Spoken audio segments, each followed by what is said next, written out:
কচুৱাৰ বিভিন্ন ঠাইত দলীয় কৰ্মীসকলক লৈ ৰুদ্ধদ্বাৰ বৈঠক। কি আলোচনাৰ বাবে হঠাৎ কচুৱাত উপস্থিত হ'ল নগাঁও লোকসভা সমষ্টিৰ সাংসদ প্ৰদ্যুৎ বৰদলৈ।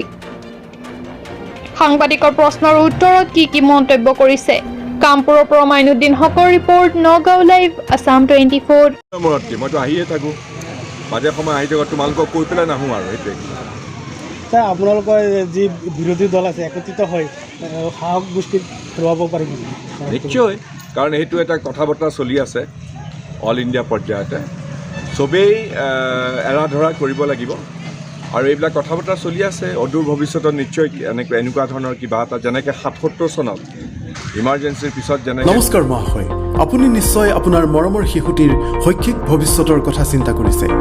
আপোনাৰ চিন্তাক বাস্তৱ ৰূপ দিবলৈ আমাৰ দেশৰ সৰ্বোৎকৃষ্ট আৰু বিশ্বাসযোগ্য প্ৰতিষ্ঠান টাটাই লৈ আহিছে আন্তঃৰাষ্ট্ৰীয় মানসম্পন্ন ৰাষ্ট্ৰীয় পৰ্যায়ৰ পাঠ্যক্ৰম। অতি কম খৰচত সম্পূৰ্ণ ডিজিটেল পদ্ধতিৰে গুণগত শিক্ষা প্ৰদানৰ বাবে নগাঁৱৰ পলাশনীত গঢ়ি উঠিছে টাটা জিনিয়াছ কিডছ। নামভৰ্তি চলি আছে।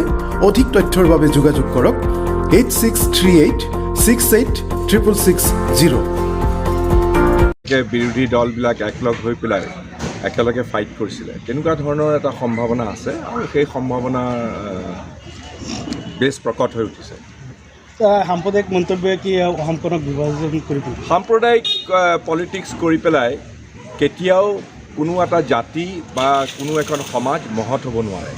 সাম্প্ৰদায়িক এইবিলাক যিবিলাক বিভাজন কৰি পেলাই যিবিলাক ৰাজনীতি চলি আছে, হিংসা বিদ্বেষ ঘৃণাৰ যিটো ৰাজনীতি, সেই বিষাক্ত পৰিৱেশ আমি মুকলিমুক্ত কৰিব খুজিছোঁ আৰু আমি সেইকাৰণে এই সাম্প্ৰদায়িক ৰাজনীতি মেৰুকৰণৰ ৰাজনীতিৰ বিৰুদ্ধে আমি কাম কৰি যাম।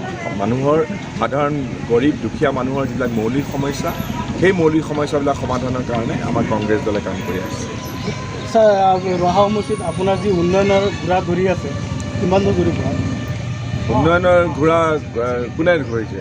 মানে উন্নয়নৰ ঘোঁৰা যিজন বিজেপিত গ'ল তেওঁ ধৰিছে? আমাৰ বহুত সীমাবদ্ধতা আছে। মইতো বিৰোধী দলৰ এজন MP, তাকো ক'ভিডৰ পিছত আমাৰ যিটো পুঁজি আছিলে সেই পুঁজি 3 বছৰ ধৰি তেওঁলোকে ভাৰত চৰকাৰে কৰ্তন কৰিলে। গতিকে আমাৰ পুঁজিৰ বহুত ডাঙৰ সীমাবদ্ধতা আছে। তাৰ মাজতো জোৰা টাপলি মাৰি সকলোকে আমাৰ কৰ্মী সকলোকে লগত লৈ চবেই আমি য'ত ত'ত আমি সেৱা আগবঢ়াই আহিছোঁ।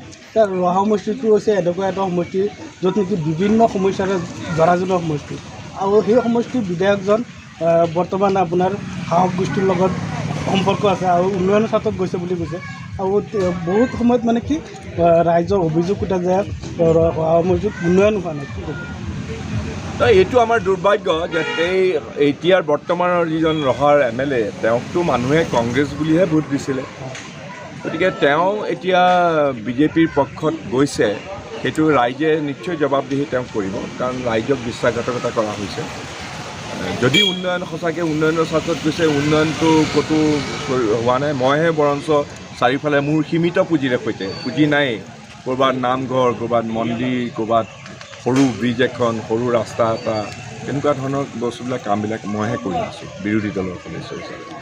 বিধায়কজনে কি ৰাইজৰ আহাত কি চেঁচামাৰি টানে? ৰাইজৰ আহাত কি চেঁচামাৰি টানে? স্বাভাৱিকতে কৰিছে। এতিয়া কিনাৰ এইটো মোৰ পুঁজিৰে বনোৱা, এতিয়া কমপ্লিট হোৱা নাই। সৰু এইটো নহয় যে কিবা ডাঙৰ কিবা কাম কৰিব পাৰিছোঁ, কাৰণ আমাৰতো খুব সীমাবদ্ধতা আছে। মানে ৰাইজে তেনেকুৱা ধৰণৰ বা এনেকুৱা ধৰণৰ বিশ্বাসঘাতকতা কৰিলে ৰাইজে জবাবদিহি কৰিব। আগতো নিৰ্বাচন দলে যি কয় নিৰ্দেশ দিয়ে, সেই দলৰ নিৰ্দেশ মানি চলিম। দলে যদি মোক কয় উঠিব লাগিব, মই উঠিম। দলে যদি কয় নহয় কাম কৰিব লাগিব, দলৰ অন্য কাম পুনৰবাৰ কি চলিব? মই কৈছোঁ নহয়, দলৰ নিৰ্দেশ মতে চলিম। দলে যোৱাবাৰ মোক কৈছিলে নগাঁৱত উঠিব লাগে, মই নগাঁৱত আহি উঠিছোঁ, ৰাইজে আগুৱাই লৈছে। দলে যদি ভাবে যে মই উঠিব লাগিব, মই নিশ্চয় উঠিম। Thank U.